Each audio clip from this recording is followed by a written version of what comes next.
The Earth intercepts a lot of solar power, 173,000 terawatts. That's 10,000 times more power than the planet's population uses. So is it possible that one day the world could be completely reliant on solar energy? To answer that question, we first need to examine how solar panels convert solar energy to electrical energy. Solar panels are made up of smaller units called solar cells. The most common solar cells are made from silicon, a semiconductor that is the second most abundant element on Earth. In a solar cell, crystalline silicon is sandwiched between conductive layers.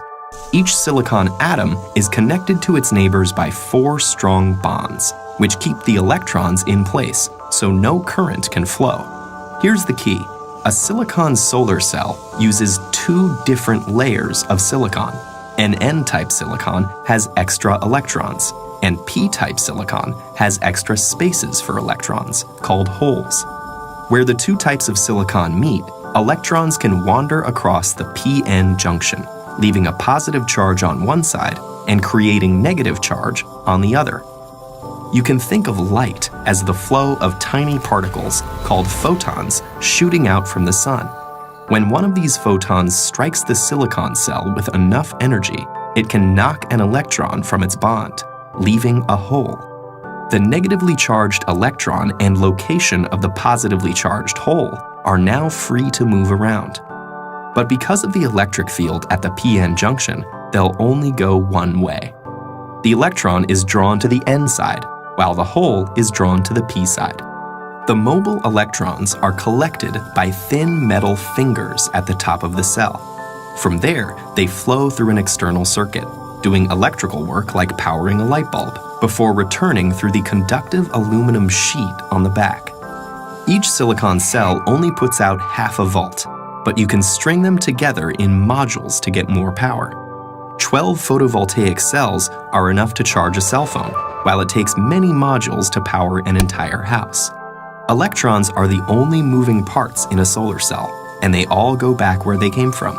There's nothing to get worn out or used up, so solar cells can last for decades. So what's stopping us from being completely reliant on solar power? There are political factors at play, not to mention businesses that lobby to maintain the status quo. But for now, let's focus on the physical and logistical challenges. And the most obvious of those is that solar energy is unevenly distributed across the planet. Some areas are sunnier than others. It's also inconsistent. Less solar energy is available on cloudy days or at night. So a total reliance would require efficient ways to get electricity from sunny spots to cloudy ones, and effective storage of energy. The efficiency of the cell itself is a challenge too.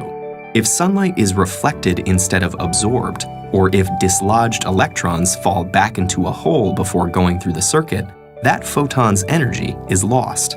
The most efficient solar cell yet still only converts 46% of the available sunlight to electricity, and most commercial systems are currently 15 to 20% efficient.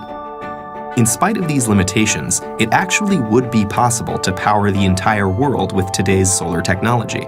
We'd need the funding to build the infrastructure and a good deal of space. Estimates range from tens to hundreds of thousands of square miles. Which seems like a lot, but the Sahara Desert alone is over 3 million square miles in area. Meanwhile, solar cells are getting better, cheaper, and are competing with electricity from the grid. And innovations like floating solar farms may change the landscape entirely. Thought experiments aside, there's the fact that over 1 billion people don't have access to a reliable electric grid, especially in developing countries, many of which are sunny. So in places like that, solar energy is already much cheaper and safer than available alternatives like kerosene. For, say, Finland or Seattle, though, effective solar energy may still be a little way off.